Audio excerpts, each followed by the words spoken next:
प्रशांत किशोर एक नई उम्मीद, एक नई सोच के साथ बिहार में आना चाहते हैं और राजनीति की दशा दिशा बदलना चाहते हैं। 10 साल तक इन्होंने राजनीतिज्ञों के साथ काम किया है और अपने अनुभव के आधार पर इनको लगता है कि बिहार में वो कुछ नहीं हुआ जो देश के बाकी हिस्से में हुआ है। प्रशांत जी, बहुत बहुत शुभकामनाएं आपको नई पारी के लिए। आप नया अभी पदयात्रा करने जा रहे हैं, तो जन सुराज के माध्यम से बिहार में आप क्या क्या करने जा रहे हैं अभी अगले 2-3 महीने, ये हमें बताएं। नहीं, देखिए, जन सुराज मेरी समझ से एक सोच है।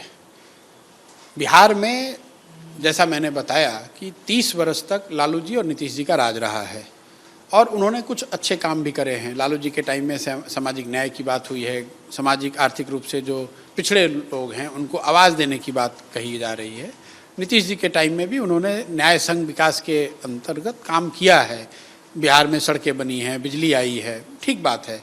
जहाँ तक अगर ये बातें सच हैं तो दूसरी सच्चाई का दूसरा पहलू ये है कि बिहार 30 वर्ष के इनके राज के बाद भी देश का सबसे गरीब और पिछड़ा राज्य है। बिहार विकास के ज़्यादातर मानकों पर आज देश में सबसे निचले पायदान पर खड़ा हुआ राज्य है।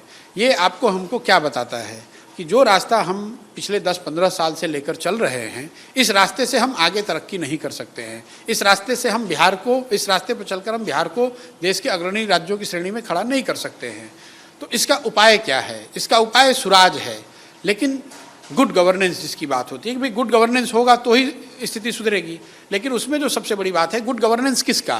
किसी व्यक्ति का, किसी दल का? क्या किसी एक व्यक्ति के पास इतनी समझ, इतनी ताकत है? मेरा मानना है कि जी नहीं, ये किसी एक व्यक्ति के बस की बात नहीं है।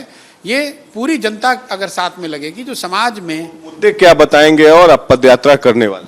नहीं, मैं जो बता रहा हूँ कि आप पहले इसको समझ लीजिए कि जन सुराज सोच में जो लोग जिनको मैं जोड़ना चाहता हूँ, वो लोग जो धरती से जुड़े हुए लोग हैं, जो यहाँ के मुद्दों को समझते हैं, जिनमें इन समस्याओं को, यहाँ की समस्याओं को सुलझाने की काबिलियत है और जिनमें जज्बा है कि बिहार को हमें बदलना है, ऐसे लोग अगर साथ में आएंगे तो ही कोई आगे का रास्ता खुल सकता है। जन सुराज की पूरी सोच इसके इर्द गिर्द है कि ऐसे लोगों को साथ में लाया जाए और उनकी सोच, उनकी समझ और उनकी ताकत के उपयोग से और एक सामूहिक प्रयास से ही बिहार को आगे बदला जा सकता है। इस सोच के तहत ही सबके पास जा रहे हैं, उनसे मिलेंगे, उनसे बात करेंगे, उनसे ये सोच को साझा करेंगे। जो लोग उसमें इत्तेफाक रखेंगे वो साथ में आएंगे, फिर सामूहिक तौर से बैठ के ये निर्णय लेंगे कि आगे क्या करना है।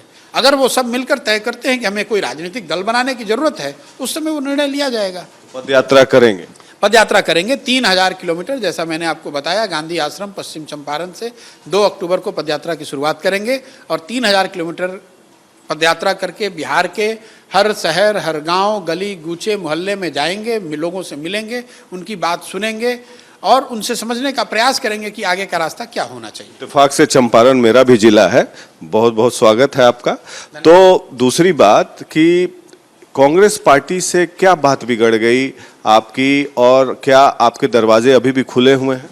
नहीं, देखिए, दरवाज़ा खुले होने और बंद होने का सवाल नहीं है। कांग्रेस पार्टी से कोई बात नहीं बिगड़ी। कांग्रेस पार्टी का के नेतृत्व का ये बड़प्पन है कि उन्होंने मुझे बुलाया। मैं एक अदना सा व्यक्ति हूँ, उन्होंने मुझे बुलाया, मेरी बात सुनी, उससे उन्होंने अपना इत्तेफाक दिखाया, उसमें उन्होंने सहमति जताई और फिर उसके आधार पर उन्होंने एक मुझे ऑफ़र दिया कि भाई आप पार्टी में आकर इस चीज़ को इम्प्लीमेंट करने में मदद कीजिए। जो परिकल्पना उन्होंने एग्जीक्यूशन की है, एक एम्पावर्ड एक्शन ग्रुप की, उस परिकल्पना से और मेरी सोच में थोड़ा फ़र्क था।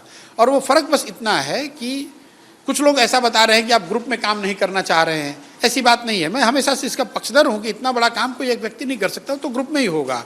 कुछ लोगों ने बताया कि कांग्रेस प्रेसिडेंट को रिपोर्ट करना चाहते थे, तो भाई ये जी तो कांग्रेस प्रेसिडेंट को ही रिपोर्ट करने वाली है।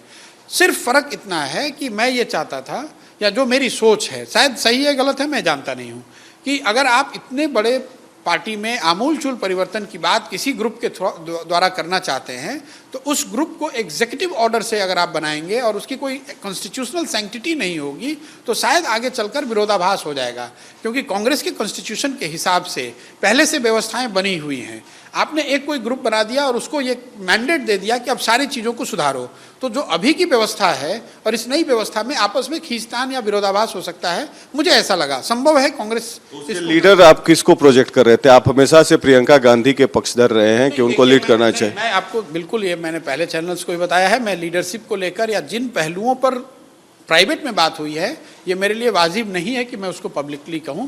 ये आप मानकर चलिए कि जितने भी विषय कांग्रेस के रिवाइवल के लिए उस समय मेरे सामने या मेरे दिमाग में आई होगी, वो सारे विषयों पर उनसे चर्चा की गई होगी। क्या राहुल गांधी 2024 में नरेंद्र मोदी को टेक ऑन करने में सक्षम है? क्या उस हिसाब से क्या आपको लगता है? मेरे भाई, ये मेरा काम नहीं। वो जो ब्लूप्रिंट है वो 2024 के हिसाब से नहीं था, वो किसी को हराने जिताने के लिए नहीं था। कांग्रेस को आने वाले कई वर्षों में कैसे मजबूत किया जाए, एक बड़े पॉलिटिकल, एक ताकतवर पॉलिटिकल फोर्स के तौर पर फिर से उसको रिवाइव कैसे किया जाए, वो पूरे प्रेजेंटेशन का आधार वो था। वो 24 का चुनाव या किसी राज्य के चुनाव के आधार पर प्रेजेंटेशन किया ही नहीं गया है। 2024 में नरेंद्र मोदी को शिकस्त कौन देगा? ये भाई मेरी जिम्मेवारी नहीं है, ये तो आप बताएंगे। आपको क्या लगता है कौन दे सकता है? मेरे पास ऐसा कोई क्रिस्टल बॉल नहीं है कि मैं देखकर ये बता दूं, और ना ही बोल चुके हैं कि कांग्रेस पार्टी ही टक्कर दे सकती है नरेंद्र मोदी को। It needs structural reforms. आप उसको डिस्टॉर्ट करके बता रहे हैं। किसी ने सवाल ये पूछा कि क्या कांग्रेस पार्टी मजबूत विकल्प बन सकती है, तो मैंने ये कहा कि थियोरेटिकली बिल्कुल बन सकती है। इतनी बड़ी पार्टी है, अगर वो सही काम करेंगे, अपने आप को सुधारेंगे, अपने आप को बेहतर बनाएंगे, तो जनता उनको स्वीकार कर सकती है। नहीं चाह रहे हैं अब भाई ये तो आपको तय करना है। मैं ये कौन कहने वाला कौन है कि सुधारना चाहते हैं? कई बार बोला, लिखा भी है अपने ट्वीट में और फेसबुक पेज पे कि the grand old party needs structural reforms. मैं आपको आप कैमरे पे भी कह रहा हूं कि भाई कांग्रेस पार्टी को ये जरूरत है कि वो जो डीप रूटेड स्ट्रक्चरल प्रॉब्लम्स हैं उसको एड्रेस करें। ये तो कोई भी आदमी कह सकता है, प्रशांत किशोर की जरूरत नहीं है, तो बहुत सारे लोग देश में हैं जो इस बात को कह सकते हैं। कांग्रेस अगर आपको दरवाजा खोले तो फिर जा सकते हैं? भाई मैं आपको फिर कह रहा हूं, कांग्रेस की खोलने और दरवाजा खोलने और बंद करने की कोई बात ही नहीं है। मैंने अभी आपको पब्लिकली कमिट किया है कि मैं बिहार के अपने इस अभियान में पूरा समय, पूरी ताकत। नीतीश जी से क्यों मिलने नहीं गया? भाई मैं कहीं व्यस्त था, नीतीश जी यहाँ के मुख्यमंत्री हैं, वो बुलाएं और मैं न जाऊं, ऐसा कोई सवाल ही नहीं। उतावले थे आपसे मिलने के लिए? ये आप उनसे कोई पहली बात की कोई उतावले नहीं थे, हमें मिलना था जरूर। मैं किसी काम में फंस गया जिसकी वजह से नहीं जा सका।